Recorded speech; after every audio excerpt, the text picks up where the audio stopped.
Traditionally, the last book of the Christian Bible, the Revelation, is thought to have been written by John the Apostle several decades after the death of Jesus.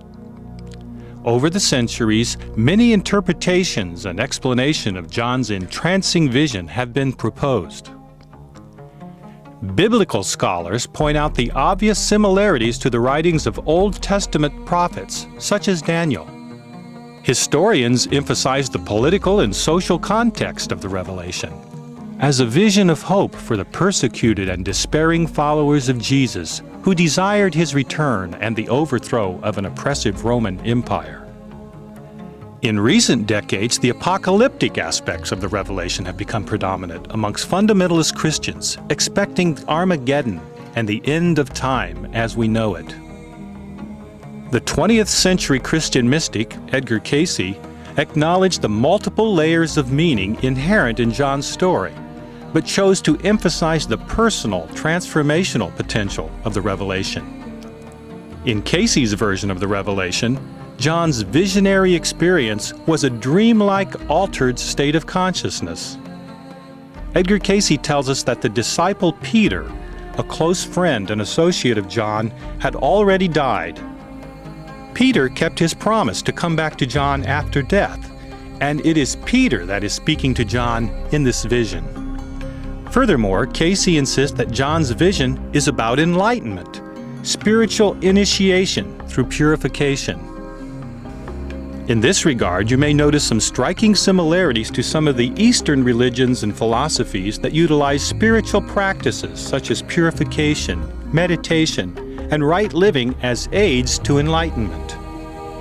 In essence, Cayce's approach to the Revelation can be viewed as a Judeo-Christian model of enlightenment. Cayce's interpretation is embedded in a grand cosmology that documents the journey of the soul through materiality. John's Revelation symbolically describes the soul's rebellion and flight from its spiritual source, eventually becoming entangled in flesh bodies on planet Earth. I have documented Cayce's cosmology and its relationship to John's Revelation in a series of videos that you may find helpful as a conceptual prelude to the analysis of the Revelation itself.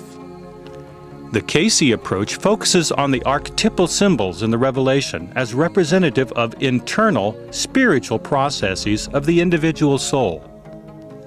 Thus, the 7 seals are spiritual centers by which the soul connects to the physical body.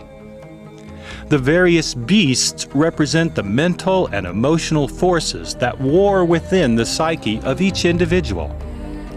The New Jerusalem represents our evolutionary destiny of reunion with our divine source.